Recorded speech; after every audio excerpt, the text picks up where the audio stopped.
2 महीने तक चले चुनाव प्रचार के दौरान विरोधी दलों ने तमाम मसलों को लेकर पीएम पर भले ही हमला बोला हो और एक दूसरे के खिलाफ तलवारें खींची हों, लेकिन आखिरी दौर के मतदान के बाद बीजेपी की ओर से पीएम की तारीफ में कसीदे पढ़े गए हैं।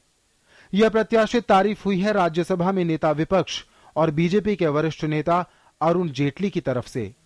जेटली ने अपने ब्लॉग में मनमोहन सिंह की तारीफ की है और कहा है कि प्रधानमंत्री की व्यक्तिगत निष्ठा हमेशा संदेह से परे रही है। जेटली ने लिखा, सिंह में 2 महत्वपूर्ण गुण हैं। पहला, जब भी आप प्रधानमंत्री से किसी गंभीर विषय पर चर्चा करते हैं, वो एक ज्ञानी व्यक्ति के रूप में सामने आते हैं। वो ऐसे विद्वान के रूप में प्रतीत होते हैं जिन्हें हम सयाना आदमी कह के बुलाते हैं। सिंह के शब्द नपे तुले होते हैं और वो कोई टिप्पणी करने से पूर्व विचार करते हैं। और दूसरा गुण, उनकी निजी निष्ठा हर संदेह से परे थी। विद्वता के साथ वो हमेशा किसी भी विषय पर पूरी तरह से तैयार रहते थे। जेटली ने पीएम की तारीफ तो की, लेकिन उनकी कमियों पर भी उंगली उठाना नहीं भूले। जेटली ने लिखा, जब भी उन्होंने राष्ट्र को संबोधित किया, वो कभी भी एक नेता के रूप में सामने नहीं आए। एक नेता के रूप में सामने नहीं आने का कारण साफ था, वो कभी भी टकराव नहीं चाहते थे।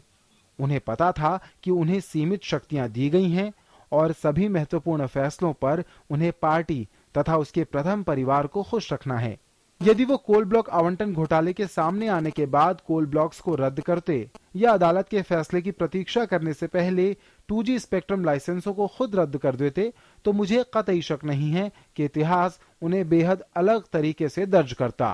पीएम पर जेटली की ये टिप्पणी कांग्रेस को रास नहीं आई है।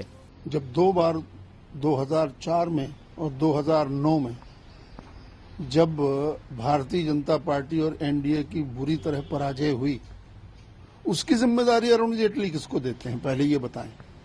वहीं लेफ्ट ने भी बीजेपी को अब नाहक बहस छेड़ने का दोषी ठहराया है।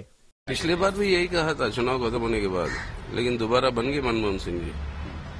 उनका लौह पुरुष नहीं बन पाया पिछली बार। अब यही है, ये सब खेल क्यों कर रहे हो? अब वही कह रहा हूँ मैं, दिल बहलाने के लिए बहुत अच्छी बात है। चुनाव खत्म होने के बाद जब सारे सियासी दल नतीजों का इंतजार कर रहे हैं और प्रधानमंत्री 7 रेसकोर्स रोड से विदा लेने की तैयारी में हैं, ऐसे में जेटली ने पीएम के आकलन की आड़ में कांग्रेस को ही निशाना बनाया है। Bureau report, DD news.